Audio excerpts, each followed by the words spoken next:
분들은 빛난다고 해서 다 금은 아니다라는 제목을 가지고 같이 한번 오늘 나누기를 원합니다.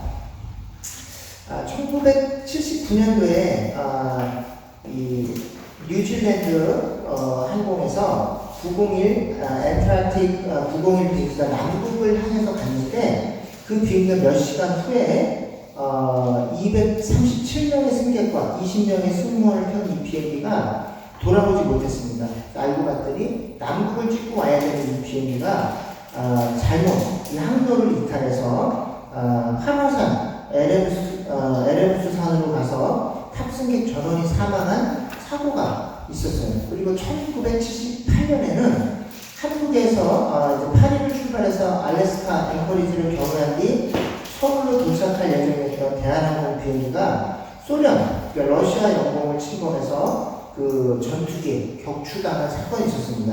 그 두 사건 모두가 이렇게 비행기 항로를 조정한 항법사가 만리도 아니고 한 2도에서 3도 정도 각도를 잘못 조정해서 목적지가 굉장히 크게 이탈한 거예요. 그래서 어떤 사람이 계산을 해봤는데 로스앤젤레스 공항에 출발한 비행기가 만약에 3.5도만 남쪽으로 경로를 조정해서 오면 뉴욕으로 도착할 비행기가 워싱턴 DC로 도착합니다. 그러니까 360km 정도 떨어진 곳에 잘못 도착한다는 이 각도는 한 3.5도만 틀어도 출발할 때 당시에 3.5도만 밑으로 틀어도 비행기가 도착 지점에서는 이 미국 대륙을 다 횡단한 뒤에 도착하는 그 지점에서는 360km 정도 떨어진 곳에 도착을 한다는 겁니다. 그래서 이제 그 비행하시는 분들 그 인터넷 기사를 보니까 비행기 비행 시간 90%가 다 잘못된 항로로 달린대요. 근데 어떻게 목적지에 잘 도착하냐면 계속 항로를 교정한대요. 얘가 바람 때문에 그리고 또 비행기 진동 때문에 또 사람들의 실수로 또 나침판의 또 영향으로 여기를 향해서 출발하지만 계속 비행 시간의 90%는 엉뚱한 방향을 향해서 날아가는. 근데 그거를 도착할 때까지 계속해서 그 항로를 끊임없이 수정해야 결국은 목적지에 도착한다는 그런 얘기입니다. 근데 우리 신앙생활도 마찬가지로 우리가 주님을 향해서 달려가는 것 같지만 계속 우리는 본능적으로 또 여러 가지 죄의 영향을 때문에 주님을 바라보고 주님을 향해서 신앙생활하는 것 같지만 계속 엉뚱한 방향으로 가요. 그럼 뭐냐면 나머지 모든 신앙생활의 기간에 계속 교정이 필요합니다. 우리 신앙생활의 방향이 맞게 가고 있는지, 내 열심을 내지만 이게 다른 동기에서 내가 열심을 내는 건지, 다른 사람 평판 때문에 하는 건지, 아니면 내 명예 때문에 하는지, 내 야망 때문에 이렇게 열심을 내고 있는 건지, 여러 가지 우리의 신앙생활의 방향과 동기를 뒤흔드는 여러 가지 요소가 있어요. 근데 이거를 한 번도 검증하지 않고 대부분의 사람들이 죽을 때까지 내가 열심히 있으면 됐지, 내가 나만큼 열심히 교회 봉사하는 사람으로서 이렇게 하고 엉뚱한 방향으로 계속 달려가다 나중에 목적지에 도착해서는 내가 정말 뭐 때문에 이렇게 살았지라고 후회하는 경우가 굉장히 많습니다. 근데 이제 오늘 읽은 이 사도행전도 이 신학자들이 가장 많이 연구하는 본문 중에 하나인데 뭐 때문에? 교회 성장하기 위해서, 선교하기 위해서 사도행전이 가장 중요한 텍스트예요. 그래서 어떻게 교회를 성장시킬까라는 측면에서, 그리고 선교하러 나갈 때 어떻게 이방 민족들에게 선교를 할까 그 방법론을 연구할 때 가장 많이 참고로 삼는 성경 본문이 사도행전입니다. 왜냐하면 사도행전에서 가장 놀라운 교회 부흥이 있었고 이방 민족들에게 선교할 때 사도행전에서 가장 좋은 샘플들이 거기 있기 때문에 사도행전을 우리가 참고하는데, 그러면 이 사도행전이 총 28장으로 나눠지는데 그 중에서 1장부터 4장까지가 오로지 성령의 역사에서만 관해서 다릅니다. 근데 그만큼 우리가 신앙생활 때 가장 중요한 게 홀리스피릿, 성령의 역사가 있어야 교회도 성장을 하고 전도도 되고, 그리고 교회 봉사도 이 성령을 떼놓고는 우리가 신앙생활에 관해서 얘기를 할 수가 없어요. 그래서 성령에 대해서 올바른 이해를 갖고 있는 사람은 건강하고 튼튼한 신앙생활을 하는 것이고, 성령에 대해서 이해를 잘못하면 할수록 아까 약간 각도가 틀어진 다음에 도착 지점에 가서 엉뚱한 데 가 있는 비행기처럼 우리 신앙생활에 출발할 때부터 성령과의 관계가 내가 올바른지, 성령 충만하다는 게 무슨 뜻인지, 성령이 내 안에서 역사하실 때 어떤 현상들이 일어나는지에 대해서 건강한 관점이 없으면 우리 신앙생활은 굉장한 오류와 위험에 빠질 수밖에 없습니다. 그래서 사도행전 처음 출발할 때 굉장히 성령에 대해서 강조를 하고, 특히 2장은 성경 전체에 걸쳐서 성령의 임재, 성령 충만에 대해서 가장 구체적이고 실제적으로 표현된 이제 그런 구절입니다. 그래서 같이 한번 읽어보시면, 오순절 날이 이름에 그들이 다 같이 한 곳에 모였더니, 이제 성령이 이제 임하실 때 일어나는 현상이요. 첫 번째 뭐냐면 급하고 강한 바람 같은 소리를 들을 수가 있었고요. 두 번째는 불의 혀처럼 갈라지는 현상을 눈으로 볼 수가 있었고요. 세 번째는 뭐냐면은 다 성령의 충만을 받고 성령의 말하게 하심을 따라 다른 언어로 말하기를 이제 시작하니라. 그래서 이거를 이 방언이다. 이제 한국 말로는 방언을 갖고 이제 말하는 것을 이제 성령의 특징으로 이제 이야기합니다. 그래서 이 성령이 오셨을 때에 어떤 교회는 그래서 방언을 하지 못하면 이 사람은 그 뭔가 레벨이 낮은 로우 레벨에 있는 신자인 것처럼, 성령을 하면 엘리트 클래스에 있는 신자요, 방언을 하지 못하면 이 사람은 신앙 수준이 낮은 것처럼 성령에 대해서 오해를 합니다. 그리고 이제 소리를 듣고 현상을 보고, 그리고 이제 눈에 띄는 어떤 기적적인 방언, 다른 나라 말을 한 번도 배운 적이 없지만 다른 나라 언어를 하는 거죠. 근데 이게 모두 다 이제 기적적인 현상인데, 우리가 이제 성령이 오셨을 때 나타나는 현상 중에 대부분 우리가 기적에 초점을 맞추는데, 2장 전체가 성령이 임재했을 때 벌어지는 현상인데, 총 47절 중에 13절만 이런 기적에 관해서 언급하고, 나머지 모두는 베드로가 그때부터 설교를 시작합니다. 설교를 해서 누구를 증거하냐면 예수 그리스도를 증거하기 시작해요. 그러고 났더니 사도행전 2장 36절에 제가 읽겠습니다. 그런즉 이스라엘 온 집은 확실히 알지니 너희가 십자가에 못 박은 이 예수를 하나님이 주와 그리스도가 되게 하셨느니라. 그들이 이 말을 듣고 마음에 찔려 베드로와 다른 사도들에게 물어이르되, 형제들아 우리가 어찌할꼬 하거늘. 41절에 보면 그 말을 받은 사람들은 세례를 받음에 그날에 신도의 수가 3,000이나 더하더라, 이렇게 되어 있습니다. 그래서 기적 때문에 이 사람들이 회개하고 마음이 찔려서 변화된 게 아니라, 기적 사건 이후에 바로 예수님의 복음이 전달됐을 때 그들이 마음이 찔려서 하나님 앞에 나와서 회개하고 세례를 받고, 그날에 3,000명이나 세례를 받고 신자가 됩니다. 이제 이게 교회가 성장하는 방법입니다. 그러니까 첫 번째, 기적과 여러 가지 은사들이 있었지만 가장 대부분의 교회 성장의 메이저 요인은 그리스도의 복음을 정확하게 전달할 때 교회가 성장합니다. 기적이 일어나거나 찬양이 화려하거나 어떤 신유, 병 고침의 은사가 일어나거나 이런 걸로 교회가 성장하는 게 아니라 예수 그리스도의 복음을 정확하게 전하는 그 현장에서 건강한 복음 전파가 있고 변화가 일어난다는 거예요. 근데 중요한 것은 이 성령이 역사하실 때 성령의 역사를 흉내내는 사단의 역사도 항상 같이 일어나는 거예요. 그래서 여러분들이 정확하게 성령의 임재함을 받고, 그리고 이 교회가 성장하는 그 틈을 사단도 알고 있어요. 그래서 성령의 역사를 오해하게 만들고, 성령의 역사를 흉내내게 만들고, 또 성령의 역사를 욕심 부리게 만들어서 건강한 신앙생활을 하지 못하게 만드는 거예요. 그 정확한 예가 뭐냐면 바로 이 성령의 충만을 받고 3,000명, 5,000명이 회개하고 예수를 믿자 5장에 바로 누가 나오냐면 아나니아와 삽비라 사건이 나옵니다. 왜냐하면 정확하게 복음을 영접하고 성령의 변화를 받은 사람은 무슨 변화가 일어나냐면 인격의 변화가 일어나요. 그래서 그전에는 돈 버는 게 내 삶의 가장 큰 목표였고 내 자랑 거는 내 스펙과 내가 쌓은 돈과 인맥이었는데 예수님의 복음이 들어가고 성령이 임재하니까 이렇게 자랑하고 다니던 자신이 너무 창피한 거예요. 그래서 자기 밭을 팔고 집을 팔아서 교회를 세우는데 다 헌신을 합니다. 근데 그 흉내를 누가 내냐면 아나니아와 삽비라가 변화된 인격의 흉내를 내요.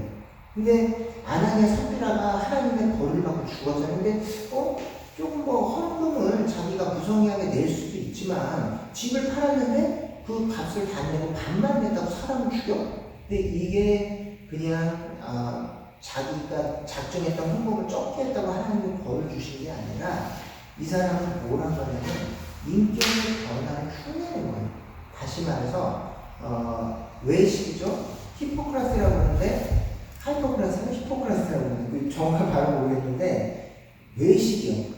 이 자기가 변화되진 않았는데 변화된 것처럼 자기를 꾸며서 남들에게 성숙한 인격자인 것처럼 보이려고 하는 거. 이게 외식인데 이 아나니아와 삽비라가 저희들은 돈을 사랑하지 않을 정도로 이렇게 큰 은혜를 받아서 우리는 집을 팔 정도로 이런 은혜를 받았습니다 라고 사람들에게 자기 인격을 거짓으로 포장을 하는 거예요.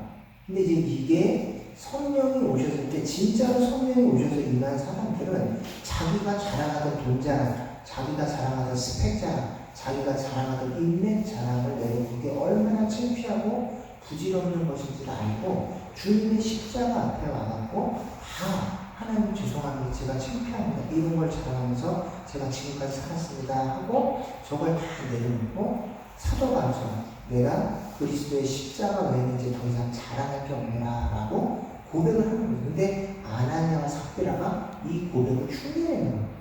자기는 여전히 돈을 사랑하고 여전히 자기 스펙을 사랑하고 여전히 자기 인맥을 사랑하고 있었는데 많은 사람들 앞에서 집을 팔아서 돈을 받고 이거 보이죠?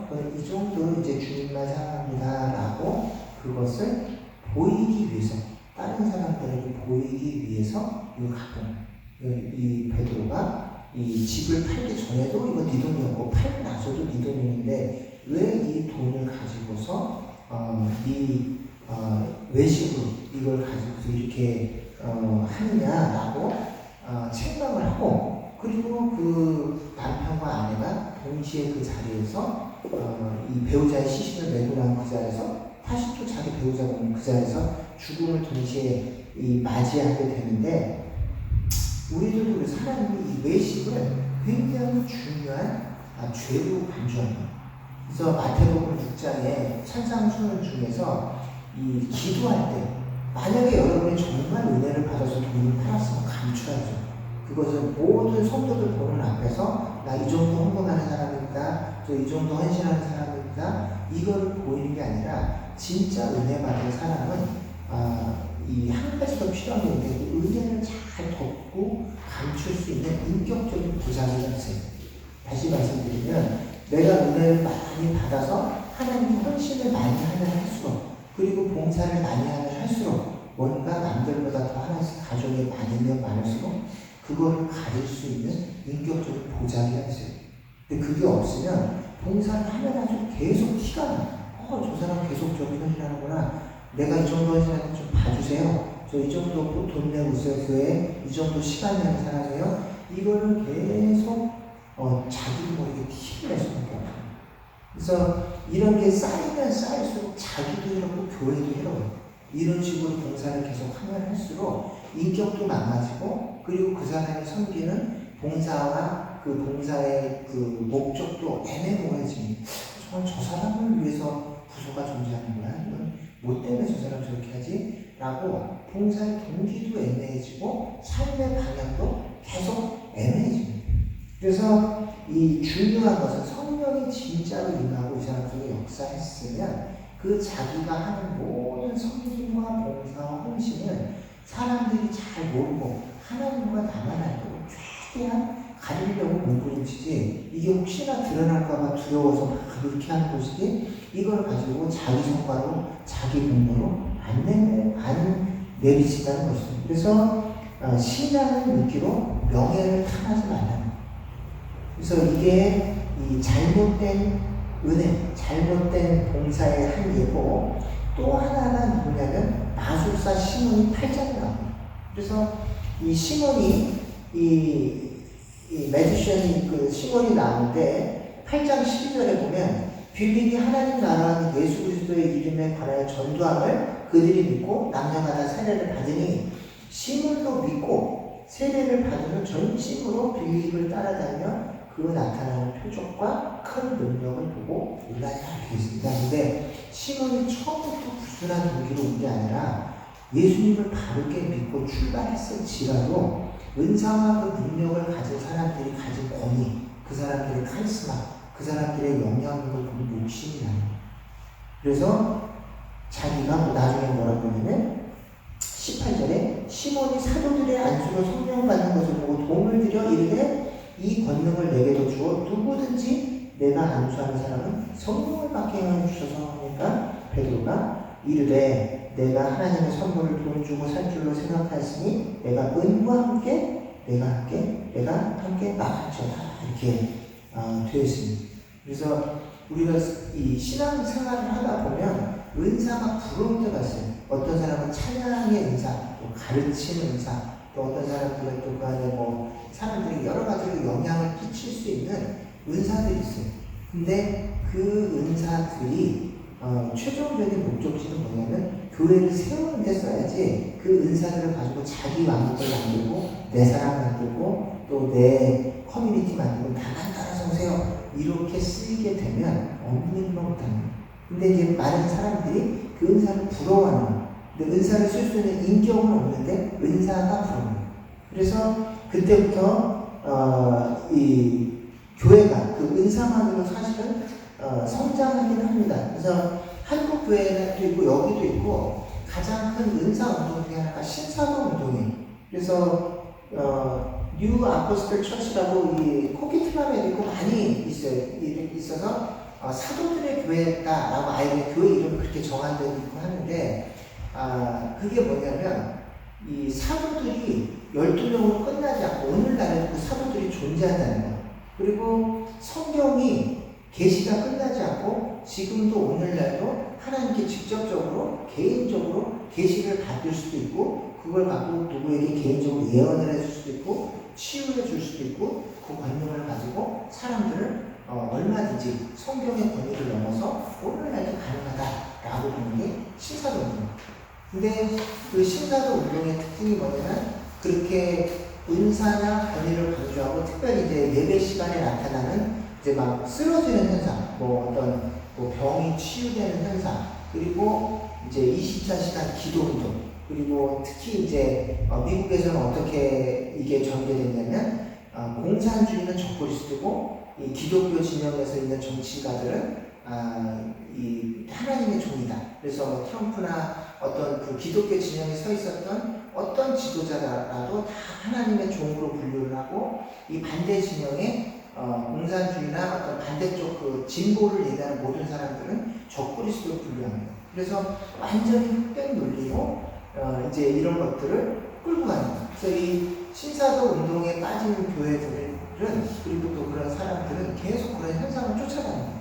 그래서 그런 현상이 없는 교회들은 건강하지 않은 것 같고 그리고 뭐 북한의 복음화라든지 무슬림의 전도라든지 그 다음 백투 예루살렘에서 예루살렘이 다시 복원되는 이런 어떤 특정한 타켓을 놓고 신앙생활의 모든 에너지를 그런 데다 포커스를 해요. 그래서 그런 것이 없으면 진짜 교회가 아니고 그런 데 헌신하고 있지 않으면 건강한 교회가 아닌 것처럼 이해하게 한다는 거죠. 그리고 한 가지 더 중요한 것은 이런 오해를 받으니까 많은 그 관련 단체들 우리는 절대로 그 신사도 운동이 아니다. 예를 들어서 뭐 에스더 기도운동이라든지 옛날에 스캇 브레너 목사님 다윗의 장막 영동제도 이런 데가 한때는 그런 운동에 같이 인물로 돼 있었어요. 그래서 그런 그 집회를 할 때 그런 그 피터 와그너라고 하는 이 교회 성장학자가 있어요. 근데 그 교회 성장학을 건강하게 한 게 아니라 그런 은사를 중심, 이분이 원래는 그 플러 신학교에서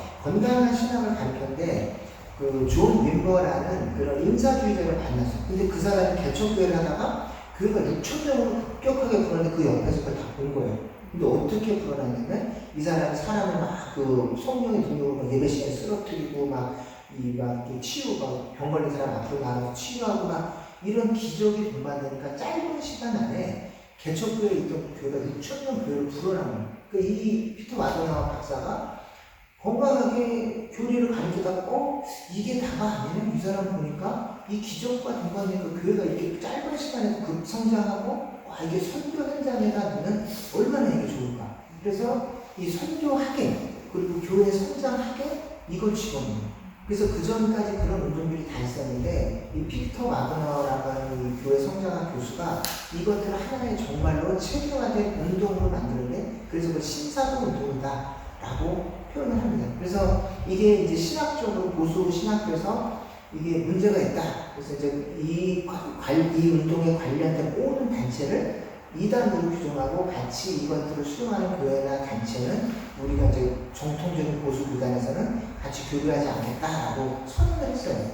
그랬더니 거기에 관련된 단체들 그리고 그분이 이제 그 피터 와그너가 무슨 리더십 학교 뭐 이런 걸 세웠어요. 그래서 한국 와그너 리더십 신학교 뭐 이런 것들이 이제 생겼는데 거기에 있는 주 강사들이 여전히 이제 그 아까 얘기했던 뭐 아시던 기도운동이랄지 막 이런 관련된 그 집회에 주 강사들도 초청 막 통일 컨퍼런스 뭐 이런데 주 강사도 초청이 돼가지고 와요. 근데 이제 마가페 신학교 이런 데서도 이제 그런 것들 했는데 하도 그런 의심을 받으니까 그 당사자들이 뭐라고 저희는 절대로 신사도 운동을 동의하지도 않고 지지하지도 않습니다. 라고 선을 걸었어요. 인터코트 마찬가지. 처음에 이제 그런, 이제 관련 오해를 받으니까 이제 지지를 했는데 이제 현대종교라고 하는 그 이단들만 정말 연구하는 단체가 있어요. 거기서 뭐라고 얘기했냐면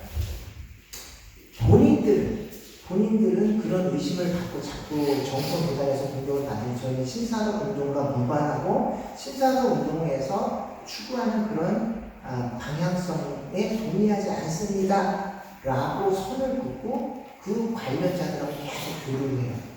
다시 말씀드리면 그래서 그 사람의 건강 어떤 여러분들이 앞으로 선교 단체나 어떤 집회나 이런 어떤 운동을 참여할 때 그 집회의 건강성을 볼 때 그 사람들이 저희는 신앙운동하는 정통 보수입니다. 라고 얘기하고 계속 이제 어떤 성령 운동을 하는 교단의 강사나 거기에 있는 주 관련자를 계속해서 초빙을 하고 그 사람들을 불러서 집회를 열고 기도를 하고 한다면 여전히 그 단체의 건강성을 한 번은 우리가 의심을 해봐야 된다. 저희들은 신사운동 아닙니다. 라고 하지만 계속 그 단체와 협력하고 교류하고 그 단체 사람들하고 어떤 그 강의를 주고받고 한다면 그 단체가 여전히 거기랑 관련이 있다라고 우리는 봐야 됩니다. 그래서 이제 근데 그게 왜 중요하냐면 신앙생활 전체가 영향을 받아요. 우리 교회는 왜 이렇게 은사가 없지? 그런데 계속 집회 갔다 보고 우리 교회는 왜 역사의식이 없지? 우리 교회는 왜 이렇게 이 부분에서 강조가 없지 하고 자기 교회의 건강성에 대해서 불만을 가지고 그래서 여러분들이 그런 집회나 그런 은사들 그리고 자꾸 그런 유의 체험을 갈망하게 됩니다. 쓰러짐 그리고 막 성령의 진동 막 이렇게 해서 그런 신비한 체험을 자꾸 갈망하게 됩니다. 그리고 이제 그런 데 찾아다니게 됩니다. 근데 이제 그게 한두 번에 끝인 게 아니라 그런 게 전체적으로 신앙생활 자기의 색깔이 되거든요. 근데 이제 근데 오늘 그 오류를 잡아준 게 역시 또 사도행전이 있어요. 그래서 사도행전이 계속 성령의 충만한 기적 여기에 포커스가 되어 있는 것 같지만 사실은 대부분의 사도행전의 기록이 예수님이 하셨던 일을 다시 사도들이 그대로 다시 복음서에 나왔던 일들을 다시 간증을 합니다. 그러면서 교회가 세워지고 그러면서 이제 이 교회가 이제 사람들이 예수님을 믿게 되는데 이 중요한 것은 이제 이런 것들이 여러분들이 진짜 성령의 역사하심을 구별하는 이제 증거가 되어야 되는데 성령께서 역사하시는 방식은 언제나 인격적이고 윤리적이고 상식적으로 나타납니다. 그리고 막 의식을 잃어버리고 막 소란스럽고 이렇게 되면서 종잡을 수 없이 나타나지 않고, 만약에 기적적인 체험을 했으면 곧바로 성령께서 이게 어떤 의미가 있고 그리스도의 사역과는 어떤 관계가 있고 너는 어떻게 이 기적을 체험하고 살아가야 될지에 대한 설명이 바로 이어집니다. 성경을 통해서, 목회자를 통해서, 부칙들을 통해서 바로 이것들을 어떻게 삶에 적용해야 될지 바로 설명이 이어집니다. 근데 그런 거 없이 계속해서 쓰러지는 치유, 방어 이것만 계속 이어지는 삶이 계속 혼란에 빠져요. 그리고 이게 무슨 의미인지를 몰라 내 삶이. 근데 중요한 것은 체험만 나요. 이 체험이 신기하다, 좋다, 이거 나는 어나더 레벨에 올라간다, 내 신앙이 이렇게 착각을 하고 계속 그렇게 찾아다니는, 심지어 말씀 없이 기도만 계속, 그러니까 예수 그리스도의 강조함 없이 24시간 기도하는 위험한 거예요.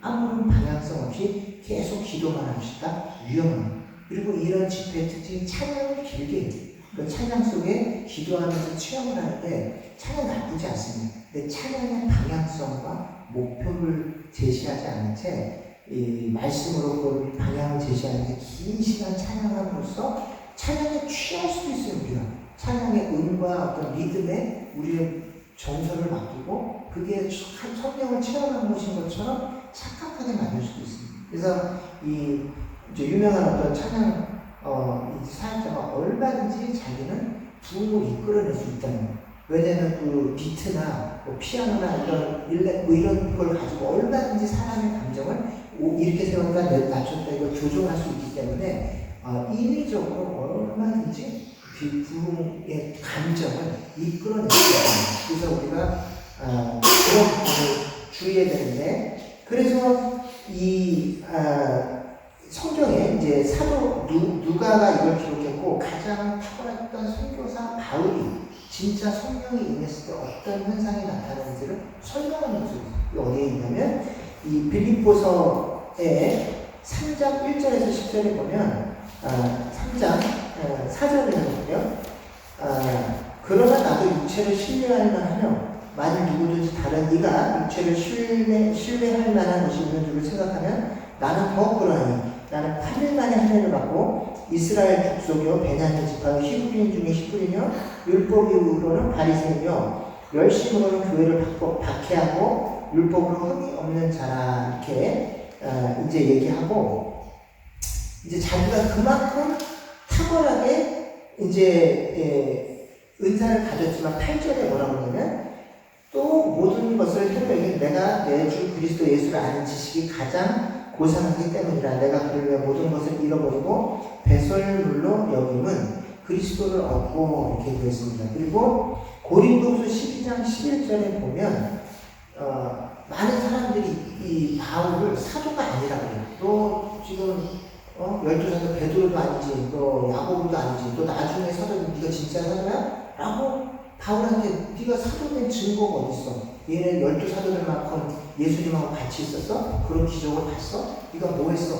라고 사도직을 막 공격을 하는 거야. 사도 아니잖아. 너 그 정도까지 네가 무슨 권위가 있어? 라고 사도 바울을 인격적으로 계속 공격하는데, 오케이, 내가 진짜 사도라는 증거 하나 보여줄까? 내가 진짜 성령 받았다는 증거 보여줄까? 라고 얘기하는 고린도후서 12장 11절에 13절에 보는데, 내가 어리석은 자가 되었으나 내가 억지로 시킨 것이니 너희가 억지로 시킨 것이니 나는 너에게 칭찬을 받아야 마땅하도다. 내가 아무것도 아니라 지극히 크다는 사도들보다도 조금 더 부족하지 않느니라. 내가 사도의 표가 된 것은 내가 너희 가운데서 모든 참음과 표적과 기사와 능력을 행한 것이라. 근데 기적과 능력과 어떤 경고치 이런 것들을 다 얘기했는데 그 첫 번째 맨 앞에 뭐가 있냐면 오래 참았다는 거예요. 인격적인 변화. 고린도후서 2 Corinthians chapter 12 verse 12. 2 Corinthians 12장 고린도후서 12장 12절. 고린도후서 12장 12절에 보면 자기 사도 바울이 내가 성령 받았다는 가장 중요한 증거 중에 하나가 너희들 안에서 내가 오래 너희 같은 이 괴팍하고 그리고 비인격적이고 맞대먹은 너희들을 내가 오랫동안 참았던 거, 그게 첫 번째 증거예요. 그 앞에 기적을 앞에다 내놓지 않고 내가 너희들 스스로 가진 너희들 괴팍한 거 알지? 근데 내가 너희들 안에서 이렇게 오랫동안 길게 참으면서 너희들한테 사역했던 거, 이게 내가 사도라는 첫 번째 증거라고 얘기를 줍니다. 그래서 이 성령을 받은 가장 중요한 증거는 인격의 범위. 예수님을 닮아서 참을 수 없는 사람을 참아주고, 공동체에 내가 하지 않은 일을 공동체에서 내가 사과하고 용서를 빌고, 공동체에 나랑 아무 상관도 없고 인맥으로 엮이지 않고 심지어 아무런 대가를 받을 수도 없어. 이 사람 섬기고 내가 손해로 해줘도 그 사람한테 아무런 대가를 내가 다시 받을 수 없는 그런 상대방을 향해서 내 거를, 내 돈을 쓰고 시간을 쓰고 내 자존심을 꺾고 이렇게 하면서 그 사람들을 위해서 내 에너지와 자원을 다 쓰고 낭비하는 삶 봤지? 이게 내가 진짜 사도됐다는 증거야 라고, 성령을 받았다는 증거가 이거야 라고 보여줍니다. 그러니까 우리가 성령에 대해서 자꾸 오해를 하는데 막 기적 집회를 찾아다니고 방언을 하고 또 길게 기도하고 참 이게 아니야. 가장 중요한 성령이 오셨을 때의 조건은 뭐냐면 그리스도 때문에, 나 같은 죄인 때문에 그리스도가 돌아오셨다는 죄에 대한 자각, 내가 진짜 죄인이구나, 진짜 내가 나쁜 놈이구나 라는 그 자각을 하고, 그럼 나는 어떻게 살아야 될까? 나 때문에 죽으신 이 딸은, 주님이 핏값을 주고 사신 다른 동료들을 위해서 내가 양보해야 되겠다. 내 거 손보고 내 거 먼저 꺼내놓고 이들을 섬겨야 되겠다. 이런 인격적인 변화가 성령이 오셨을 때 진짜 성령을 받은 사람들의 가장 큰 특징이에요. 근데 이제 이런 특징이 없이 성령 운동을 논하는 모든 운동은 위험해요. 아까 말씀드렸듯이 그 운동을 하는 사람들의 포커스가 예수님께 맞춰져 있지 않고, 그리고 인격의 변화가 보이지 않는데 계속해서 기적을 논하고 계속해서 어떤 역사적인 사건을 논하고 계속해서 어떤 현상들을 계속 논한다? 위험합니다. 그래서 여러분들이 자신 안에서, 그리고 또 어떤 외부의 집회를 볼 때 그게 건강하냐 아니냐, 내가 지금 잘 가고 있냐 아니냐를 검증하는 첫 번째 기준은 내 안에서 계속해서 죄에 대한 자각, 내가 지금 잘못했구나, 이건 잘한 줄 알았는데 정말 이 상황이니까 이거 내 잘못이구나, 나 자신에 대한 잘못에 대한 자각, 그리고 주님이 이것 때문에 이런 나를 참아주셨구나라는 주님의 십자가에 대한 감격이 계속 있으면 건강합니다. 다시 말씀드리면 그게 빠져있으면, 아무리 많은 열심을 내고 있고 아무리 많은 내가 헌신과 봉사를 하고 있어도 위험합니다. 그게 외식 때문에 그러고 있을 수도 있고, 남들의 평판 때문에 그럴 수도 있고, 은사가 탐이 나서 그걸 계속 하다 보면 사람들한테 영향력이 생기잖아요. 한 자리에서 계속 오래 하다 보면 이 지위도 올라가고, 거기서 연봉서에 따라 직책도 올라가고, 막 권사님 되고 장로님 되고 하니까 직책이 탐이 나서, 아까 마술사 신혼처럼 직책이 탐이 나서 할 수도 있고, 사람들의 존경이 탐이 나서 외식 때문에 그렇게 할 수도 있고, 여러 가지 불순한 동기가 내 삶에 끼입니다. 근데 그 불순한 동기를 계속 하다 보면 그 신앙생활의 마지막은 비참하고 불행해요. 왜냐면 그 사람들이 나를 칭찬해주지 않을 때, 그 사람들이 내 공예를 인정해주지 않을 때 너무너무 내 자신이 비참해져요. 그렇기 때문에 위험한 거예요.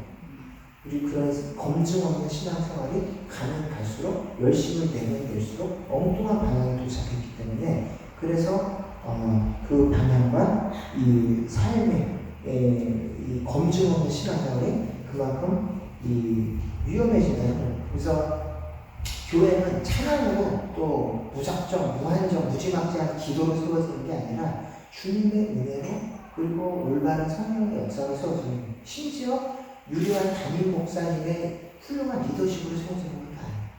이 한 명 한 명 성도들이 다른 신앙을 체험하고 인격적으로 주님을 만났을 때 그 교회가 건강해집니다. 그래서 옛날에 제가 섬기던 교회에서 한 주일학교 교역자를 하고 있는데, 이제 여름 수련회를 가야 돼요. 근데 이제 그 선생님이 장사를 해요. 그 어떤 뭐라고 이런 식당, 레스토랑을 경영하고 있으니까 며칠씩 빠지면서 애들 그 수련을 못 따라가는데 자기 반 애들이 초등학생 엘리멘터리 반인데 남자애들 반 제일 말썽거리고 제일 신앙이 없고 이제 교회도 들쑥날쑥 제일 하여간 힘든 반을 그 선생님이 여자 선생님인데 힘든 반을 그 선생님이 맡았어요. 근데 집회는 얘들 꼭 수련을 데리고 가야 될 것 같고 얘들이 그 은혜를 받아야 되는데 자기는 못 가는 거예요. 비즈니스 때문에. 그래서 이 선생님은 어떻게 하냐면 그 집회 가기 그 7일 동안 전을 금식을 했어요. 그 계속 이게 뭐죠? 장사해야 되는데 계속 와서 비즈니스 하루 종일 일하면서 금식을 하고 7일 금식을 하고 집회 때 딱 갔는데 애들이 갔다 와서 간증을 하는데 다른 애들 다 은혜를 그렇게 마음을 못 받는 그반 애들이 이상하게 집회랑 계속 우는 거야. 집회 가서 울 놈들이 아니야. 걔네들이 절대로 평소에 울 녀석들이 아니야. 계속 장난치고 난장판 피우고 막 얘들 기도가 가장 안 좋고 부모님도 교회 잘 안 다녀서 얘들 신앙 아무도 돌봐줄 수 없는 애매한 아이들인데 집회를 갔는데 걔네들 빨리 계속 이유를 주는 거야. 그리고 갔다 와서 막 회개하고 우는데 갔다 와서 선생님, 목사님 눈물이 자꾸 나는데 이유를 모르겠어요. 저희들도 왜 우는지를 모르겠고 왜 자꾸 이렇게 죄가 생각나고 왜 우는지를 모르겠다는. 근데 누구만 알아요? 기도하는 선생님은 알아요. 얘를 위해서 일주일 전에는 계속 그 바쁜 그 자기 그 레스토랑 가면 얼마나 힘듭니까? 근데 그 체력적으로 힘이 든데 자기 애들 영어를 생각하면서 아무한테도 얘기를 안 해요. 저 애들 위해서 금식 얘기를 안 해요. 그 선생님한테는 오히려 눈총받았어. 아무리 레스토랑 바빠도 좀 적고 애들 위해서 좀 모시지 뭐 하냐고 막 오히려 거꾸로 눈총받는데 그 집에 끝까지 얘기를 합니다. 안 하고 그 집회 기간 전일주일 내내 금식하다가 애들이 나중에 자기 반에 와서 그것도 한참 후에야 그 얘기를 하시는 거예요. 선생님이 우리 반 애들이 보는데 자꾸 눈물이 나오고 선생님 왜 그런지 우리가 모르겠었는데 그 선생님은 아는 거죠. 그 애들을 위해서 자기가 7일 내내 보이지 않게 금식하고 헌신해서 그러면 그 아이들이 이제 그 반이 졸업할 때까지 정말로 교회를 잘 나갔는데 제가 그 얘기를 듣고 목회자가 목회하는 게 아니에요. 교회는 진짜 은혜 받고 주님을 만난 성도 한 명 한 명이 보이지 않게 교회를 세워가는 거지. 내가 잘나가지고 잘난 목회자 한 명이 그리고 잘난 리더 한 명이 교회를 끌고 가는 게 아니구나라고 나중에 알게 됐어요. 그런 걸 목회를 하면 할수록 누구 한 명이 잘나서 이 교회를 끌고 가는 게 아니다 라는 사실이 지나면 지날수록 알게 됩니다. 그래서 여러분들이 이 교회를 다니고 이 성령을 만난다는 것이 특별히 앞에서도 내가 몸살을 발휘하는 게 아니라 죽을 때까지 주님을 닮아가는 빛도 없이 이름도 없이 티나지 않게 그렇게 해서 나 하나 때문에 쓰러져 가던 그 커뮤니티가 살아나고 어떤 구역도 무너져가고 폐쇄될 것 같은 구역이 내가 또 들어가서 살려내고 보이지 않게 내가 헌신하고 그 교회를 떠나가는 사람들을 지켜주고 그 사람들을 케어해주고 그 사람들한테 아무런 보상을 받을 수도 없어요. 그 사람들 보상해줄 사람도 아니에요. 그걸 알지만 일반적으로 계속 섬기고 내 돈, 내 시간, 내 자원 끌어서 섬기면서 공동체가 다시 건강해지고 자기도 때가 되면 이유 없이 떠나고 또 다른 공동체를 섬기고 이런 사람들이 모여서 교회에 이루어집니다. 그래서 여러분들이 사도행전에 일어난 기적이 막 무슨 안준되는 이런 게 아니라 그 성령을 경험한 사람들이 여기에 기록되지 않은 수많은 헌신과 희생을 했기 때문에 그 교인수가 3,000이 되고 5,000이 되고 전 세계로 복음이 퍼져가는 거예요. 그래서 이것이 교회가 성장하고 교회 성장의 가장 큰 비밀입니다. 그래서 피터 와그너 박사가 착각한 어떤 기적적인 현상으로 수천 명으로 확대되는 것이 아니라 성령을 경험한 보이지 않는 수많은 사람들이 그 피터 와그너 박사가 왜 그러냐면 진짜 은혜받는 사람이 나와서 얘기를 안 해요. 내가 이런 헌신하고 있어요. 이렇게 보이지 않게 교회에서 이렇게 내 자원 쓰고 있어 이런 얘기를 안 하기 때문에 피터 와그너 박사도 몰라요. 그래서 여러분들이 여러분이 속한 교회에 보이지 않게 내 자원, 내 시간, 내 돈, 내 에너지 쓰면서 그때 비로소 교회가 튼튼해지고 건강해지고 그때 나도 내 신앙도 그때 건강해지고 하나님이 일을 맡겨주셨을 때 어떻게 헌신하느냐에 따라서 내 신앙을 망가질 수도 있고 잘할 수도 있어요. 그래서 여러분들이 작은 봉사 하나라도 하나님 맡겨주셨을 때 거기에 최선을 다해서 주님이 나 때문에 십자가 지셨다면서 놔두고 십자가를 지고 그 맡겨진 차 안에서 걸어갈 때 그 교회가 나 하나를 위해서 튼튼해지고 성령의 사도행전에 나타났던 그 놀라운 성령의 기적들이 우리 가운데에도 목격할 수가 있는 거예요. 그래서 오늘 이 말씀을 들으신 분들 여러분들이 진짜 성령을 인격적으로 체험하시고 남은 일생 동안 나 때문에 가족들이 살아나고 나 때문에 우리 구역이 살아나고 나 때문에 우리 주일 학교가 살아나게 만드는 그런 어떤 일이 되시기를 예수님의 이름으로 축원드립니다. 기도하겠습니다.